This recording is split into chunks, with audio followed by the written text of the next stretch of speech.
जी chapter number 17 के अंदर आज हम एवोल्यूशन ऑफ नर्वस सिस्टम के बारे में बात करेंगे। जो नर्वस सिस्टम था वो किस तरह इवॉल्व हुआ, ठीक है कि नहीं, अपनी मॉडर्न फॉर्म में ये किस तरह हम उसके बारे में बात करेंगे। सही है। नर्वस सिस्टम के बारे में थोड़ा बहुत पीछे हमने पढ़ लिया, ठीक है। न्यूरल कोऑर्डिनेशन होती है, उसमें न्यूरॉन्स इन्वॉल्व होते हैं, टाइप्स ऑफ न्यूरॉन्स के बारे में बात कर लिया हमने, फिर रिसेप्टर्स, अफेक्टर्स और बीच में जो रिफ्लेक्स आर्क था उसके बारे में बात कर ली, फिर साइनेप्सिस के बारे में बात कर ली। सही है। अब हम नर्वस सिस्टम की एवोल्यूशन देखते हैं। इनिशियली जो नर्वस सिस्टम थे वो, यानी अगर हम डिवाइड करें क्लासिफिकेशन नर्वस सिस्टम की, तो वो दो किस्म के हैं। एक है diffuse type of nervous system, ठीक है, जिसे हम डिफ्यूज्ड नर्वस सिस्टम कहेंगे, ठीक है जी। और एक सेंट्रलाइज्ड है, सेंट्रलाइज्ड नर्वस सिस्टम, ठीक है। डिफ्यूज टाइप जो सा है, यानी ये मौजूद होता है सैनिडेरियंस के अंदर। सैनिडेरियंस की एग्जांपल में आपके पास हाइड्रा है, ठीक है जी। हाइड्रा के अलावा जेलीफिश है, जेलीफिश, तो ये इनके अंदर मौजूद होता है। सेंट्रलाइज्ड नर्वस सिस्टम जो है ना, बकाया वर्टिब्रेट्स के अंदर होते हैं, मतलब ह्यूमंस है, ह्यूमंस के अंदर सेंट्रलाइज्ड नर्वस सिस्टम है, प्लेनेरिया है। सही। तो इस लेक्चर के अंदर हम हाइड्रा और प्लेनेरिया को कंपेयर करेंगे। सही है। यानी हमें अगर ऑर्गेनाइजेशन ऑफ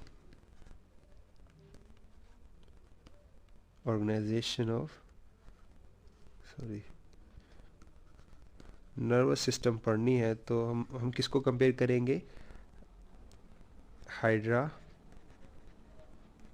वर्सेस प्लेनेरिया, ठीक है। हाइड्रा के अंदर टाइप 1 है, यानी डिफ्यूज नर्वस सिस्टम है, टाइप 1 जिसे हमने कहा था, diffuse type of nervous system. जो कि प्लेनेरिया के अंदर जो सा है वो सेंट्रलाइज, यानी टाइप 2 है, सेंट्रलाइज्ड नर्वस सिस्टम। अब हम इसकी डायग्रामेटिकली डिफरेंसेस देखते हैं कि दोनों के अंदर, डायग्राम के अंदर कहाँ डिफरेंसेस है। ये आपके सामने एक तरफ हाइड्रा का नर्वस सिस्टम नज़र आ रहा है, ठीक है, और दूसरी तरफ आपको प्लेनेरिया के अंदर। सही है।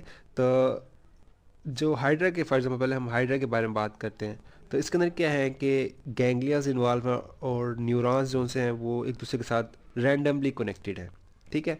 यानी हाइड्रा के अंदर रैंडमली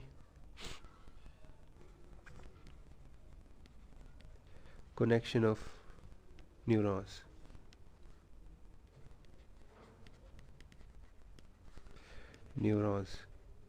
ठीक है जी।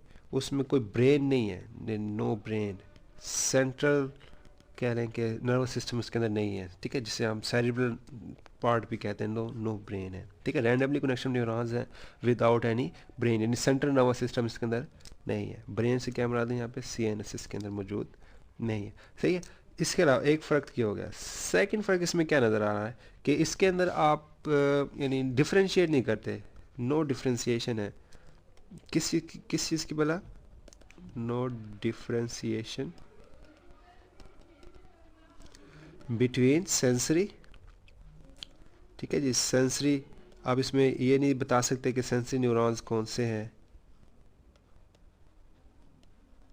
Sensory, motor and associative neurons, ठीक है, कि इसके अंदर आप फ़र्क नहीं कर सकते, फ़र्क करके बता नहीं सकते कि इसके अंदर सेंसरी न्यूरॉन्स कौन से हैं, मोटर न्यूरॉन्स कौन से हैं और एसोसिएटिव न्यूरॉन्स कौन से हैं। यानी ये डिफ्यूज टाइप है, इसमें कोई टाइप्स ऑफ न्यूरॉन्स आप इसमें नहीं बता सकते। सिंपल गैंग्लिया होते हैं और रिंग ऑफ गैंग्लिया बॉडी के हर पार्ट में मौजूद होते हैं, ठीक है। इसलिए इनकी जो एंड पे जो हमारे पास रिस्पॉन्स आएगा, रिस्पॉन्स हो होगा वो इरेगुलर होगा, ठीक है जी। जाहिर बात है, जब सेंट्रल नर्वस सिस्टम नहीं है तो यानी जो, मतलब एक साइड से अगर कोई स्टिमुलाई आती है तो उसका रिस्पांस पूरी बॉडी में ट्रैवल कर जाएगा, ठीक है। यानी उस कोई रिस्पांस उस रेगुलर टाइप का नहीं होगा इसमें। सही।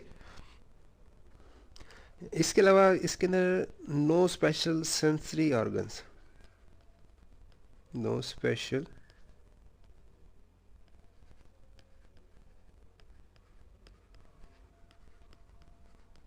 ऑर्गन्स, यानी इसके अंदर स्पेशल सेंसरी ऑर्गन्स नहीं है जो सेंस करके बॉडी को बताएं कि जी कि ये स्टिमुलस आ रही है, सही है। यानी जिस तरह हमारे अंदर अगर आप देखें ना, सुनने के लिए कान है, देखने के लिए आँखें हैं, नाक है, तो इसके अंदर ऐसा नहीं है। तो स्पेशल सेंसरी ऑर्गन्स नहीं है, स्पेशल रिस्पॉन्स नहीं आ रहा, और डिफ्रेंशिएशन भी नहीं है न्यूरॉन्स की, और रैंडमली कनेक्शन है न्यूरॉन्स का आपस में, ठीक है। कहीं पे ये मास बना लेते हैं, ठीक है, मतलब माउथ के करीब इसका रिंग ऑफ गैंग्लिया है, ठीक है। कि जो गैंग्लिया होता है, गैंग्लिया क्या होता है वाला, ganglia basically collection of cell bodies, collection of cell bodies, कि जब सेल बॉडीज एक जगह जमा हो जाती हैं तो उसको हम गैंग्लिया कहते हैं। उसके फिर जो एक्सोन्स और डेंड्राइट्स हैं वो आगे पीछे फैले होते हैं, और सेल बॉडीज इकट्ठी हो जाती हैं, उसे गैंग्लिया कहते हैं, ठीक। सो जगह जगह आपको गैंग्लिया नज़र आएंगी, ठीक है, यानी कलेक्शन सेल बॉडीज़ हैं। हाँ अलबत्ता जो इसके टेंटिकल्स हैं, however tentacles are more sensitive, ठीक है। कि जो आप टेंटिकल्स देखेंगे वो थोड़े ज़्यादा सेंसिटिव होते हैं, वो ज़्यादा स्टिमुलस पिक करते हैं। मतलब जब इसने शिकार को पकड़ना होता है तो ज़्यादातर वो टेंटिकल्स के ज़रिए ही सेंस करता है, ठीक है। यानी उसकी बॉडी के गिर्द अपने टेंटिकल्स लेके जाता है, फिर आहिस्ता आहिस्ता उसे माउथ के अंदर लेके आता है, ठीक है। और ये जो इसका सारा नर्वस सिस्टम होता है, ये प्रेजेंट किस जगह पे होता है बॉडी के, ये बिटवीन एपिडर्मिस एंड एंडोडर्मिस, ठीक है। अगर आपको थोड़ा बहुत याद हो तो जो सैनिटेरियंस होते हैं, जिस तरह जिसकी एग्जांपल हम पढ़ रहे हैं, डेट इज़ हाइड्रा, सैनिटेरियंस उनसे थे, ये डिप्लोब्लास्टिक एनिमल्स थे। इनकी दो लेयर्स होती हैं, एक एपिडर्मिस होती है जिसे हम आउटर कह लेंगे लेयर, और फिर एक इंडोडर्मिस होती है, ठीक है। बीच में मज़ीद लेयर्स नहीं होती, और इन दोनों लेयर्स के दरमियान ये कह लेंगे नर्वस सिस्टम प्रेजेंट होता है, ठीक है। Diffuse type of nervous system होता है, सही। और इनकी जो सिमेट्री होती थी वो रेडियल सिमेट्री होती थी, ठीक है। यानी आप इसे चार हिस्सों में काट सकते हैं, अगर आपको थोड़ा बहुत याद हो, जब हमने सैनिडेनियस के बारे में फर्स्ट ईयर में पढ़ा होगा आपने, ठीक है। अब हम आते हैं सेकंड टाइप के ऊपर, जो कि हमारे पास प्लेनेरिया है। तो प्लेनेरिया जो है बेसिकली, प्लेनेरिया, सॉरी,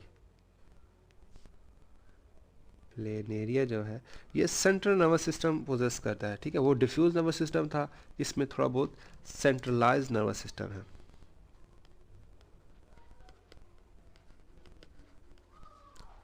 जो कि अब एडवांस स्टेज भी कह सकते हैं, ठीक है। सेंट्रलाइज होने से क्या फ़ायदा होगा कि सबसे पहले तो डिफ्रेंसिएशन ऑफ न्यूरॉन्स होगी, ठीक है जी, डिफ्रेंसिएशन ऑफ न्यूरॉन्स,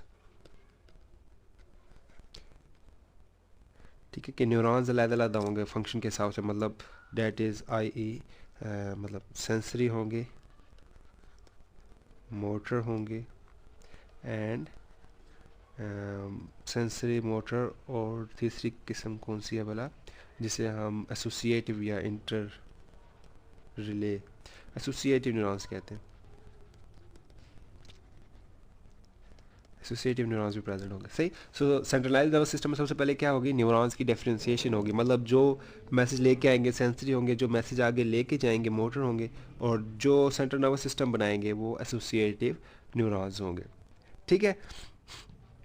दूसरा इसके अंदर आपको सेरिब्रल गैंग्लिया नज़र आएगा, सेरिब्रल गैंग्लिया जो कि मेन गैंग्लिया है, सेरिब्रल गैंग्लिया जो कि एक किस्म का ब्रेन का काम करेगा, ठीक है। यानी ब्रेन से मतलब जो कंट्रोल सेंटर है, यहाँ पे कह लेंगे सेंट्रल प्रोसेसिंग यूनिट, जिस तरह सीपीयू होता है। और अगर आप ये जो सीपीयू जिसकी मैंने बात की, अगर आप इसके डायग्राम में देखें तो इसके दो पेयर हैं, सेरिब्रल गैंग्लिया के दो पेयर मौजूद होते हैं, ठीक है। और सेंट्रल नर्वस सिस्टम के अंदर जो सेंट्रलाइज नर्वस सिस्टम होता है, उसके अंदर हमेशा जो ब्रेन है दो हिस्सों में होता है। जब हम अपने ब्रेन के बारे में ह्यूमन ब्रेन के बारे में बात करेंगे तो उसमें भी देखेंगे हम हेमिस्फेयर, दो किस्म के हेमिस्फेयर होंगे, राइट और लेफ्ट, वो बॉडी को कंट्रोल कर रहे होते हैं, ठीक है। Two pair of cerebral ganglia होते हैं जो कि इंटीरियर साइड पे होते हैं, ganglia at interior side of body। ठीक है, इनका काम क्या होगा, what is the function, they will receive है, एनालाइज है एंड जनरेट रिस्पॉन्स। ठीक है जी, रिस्पॉन्स ऑफ स्टिमुलाई। ठीक है, कि वो जो भी स्टिमुलाई आएगा उसको रिसीव करेंगे, मतलब उसके इम्पल्सेस को रिसीव करेंगे जो कि सेंसरी न्यूरॉन्स लेके आएंगे, फिर उसको एनालाइज करने वाले एसोसिएटिव न्यूरॉन्स होंगे जो कि सेंट्रल नर्वस सिस्टम का हिस्सा है, और फिर उसका रिस्पॉन्स जनरेट करके वापस भेजेंगे जो कि मोटर न्यूरॉन से मैसेज जाएगा। सही, तो सेकंड डिफरेंस ये आ गया कि जो इसके अंदर ब्रेन लाइक स्ट्रक्चर आपको नज़र आ रहा है। ठीक है, पहले डिफरेंशिएशन ऑफ न्यूरॉन्स होगी, सेंसरी, मोटर, एसोसिएटिव न्यूरॉन्स, फिर उसमें ब्रेन लाइक स्ट्रक्चर। थर्ड जो इसमें कहने का डिफरेंस है या कहने की स्पेशलिटी है ये कि इनके जो सेंसरी ऑर्गन्स हैं वो डेवलप हो चुके हैं। सेंसरी ऑर्गन्स और प्रेजेंट। ठीक है जी, स्पेशल सेंसरी ऑर्गन्स है, फॉर एग्जांपल आइज़ होते हैं। ठीक है, जो कि किस चीज़ को नोट करेंगी, मेरी आइज से आप लाइट की स्टिमुलस को, यानी ये लाइट स्टिमुलाई को रिसीव करेगा। ठीक है, आइज़ के अलावा इसकी स्किन के ऊपर होते हैं कीमो रिसेप्टर्स प्लेनेरिया की स्किन के अंदर होते हैं जो कि कह लें कि इन्वायरमेंट के बारे में, इन्वायरमेंट की जो स्ट्रक्चर है केमिकल उसके बारे में ये बताएगा। सही, सो यानी इसके अंदर आपको स्पेशल सेंसरी ऑर्गन्स भी नज़र आ रहे हैं। ठीक है, जो कि यानी मुख्तलिफ़ किस्म की स्टिमुलाई को रिसीव करेंगे। ठीक है, और जबकि हाइड्रा के अंदर इस तरह के कोई स्पेशलाइज्ड ऑर्गन नहीं था जो कि यानी कि जिस तरह मतलब इसके अंदर आँख है, आइज़ थी, उसके अंदर नहीं थी। और इसी तरह ये सेंसिटिव होंगे टच एंड प्रेशर के लिए भी। ठीक है, देयर आर यानी planaria skin is sensitive for touch and pressure.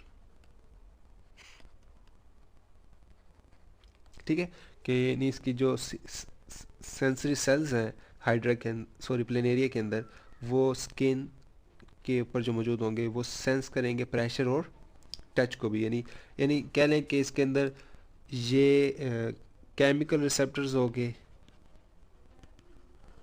ठीक है, और ये मैकेनिकल रिसेप्टर्स होंगे, दोनों किस्म के रिसेप्टर्स के अंदर मौजूद हैं।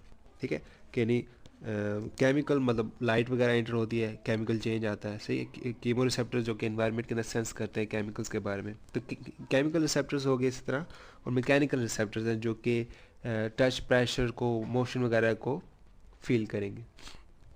सही, इसके अलावा अगर आप देखें तो जो प्लेनेरिया है इसके अंदर एक और बहुत बड़ा वाज़ह फ़र्क नज़र आ रहा है कि इसके अंदर आपको दो यानी लॉन्गिट्यूडनल टाइप की, ठीक है, लॉन्गिट्यूडनल से मतलब जो through out the body run कर रही हो। ठीक है, यानी लॉन्गिट्यूडनल टाइप की आपको नर्व कार्ड नज़र आ रही है। ठीक है जी, नर्व कार्ड जो कि लॉन्गिट्यूडनल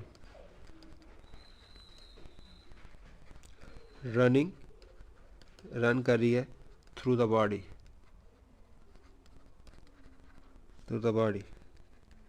ठीक है जी, और इसका फंक्शन क्या है, connecting all part of the body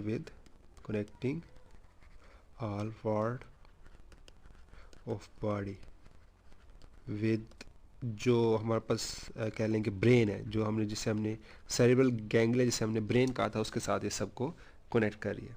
ठीक है, न्यूरल कार्ड कह लें या नर्व कार्ड कह लें जो कि लॉन्गिट्यूडनल से क्या बना था कि थ्रू आउट द बॉडी वो रन कर रही है, और ये ब्रेन के साथ सारे पार्ट को कह लें कि कनेक्ट करती है।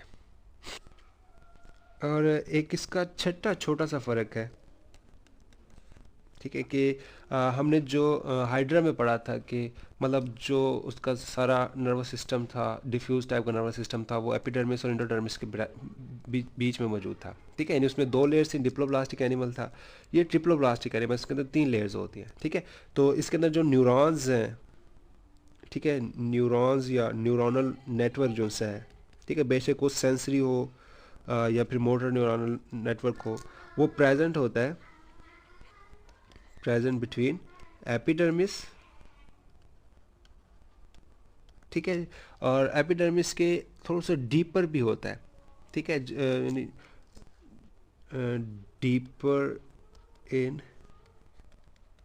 डर्मल टिश्यू कह देते हैं। एपिडर्मिस की जगह पे जो स्किन के टिश्यूज होते हैं उसे हम डर्मल कहते हैं, डीपर इन डर्मल टिश्यूज, सही, डीपर इन डर्मल टिश्यूज जिसे पैरेन्काइमल सेल्स कहते हैं, जो आपकी मीजोडर्म बनाती है, ठीक है, यानी अगर हम सिंगल लाइन में सिंगल वर्ड में अगर इसका आंसर दें तो मीजनकाइमल सेल्स जो से होते हैं, मीजोडर्म के जो से होते हैं, पैरेन्काइमल सेल्स सॉरी मीजोडर्म के, ठीक है, उसके अंदर भी मौजूद होते हैं, ठीक है, डीपर इन डर्मल टिश्यूज भी प्रेजेंट होते हैं,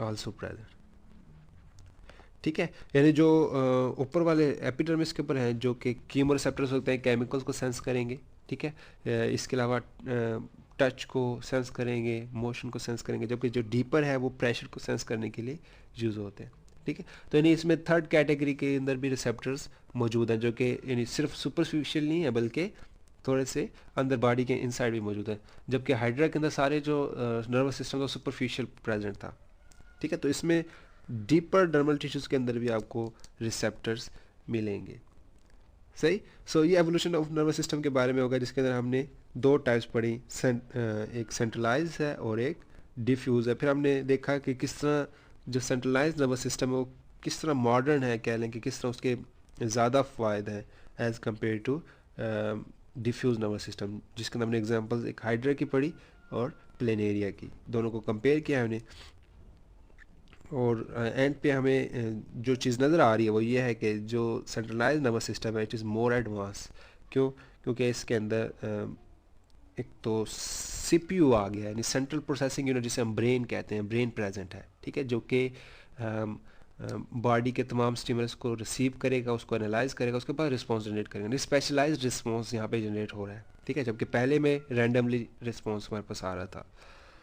so this was all about the evolution of the nervous system. यानी अगले लेक्चर्स के अंदर हम फिर ह्यूमन नर्वस सिस्टम के बारे में स्टार्ट करेंगे।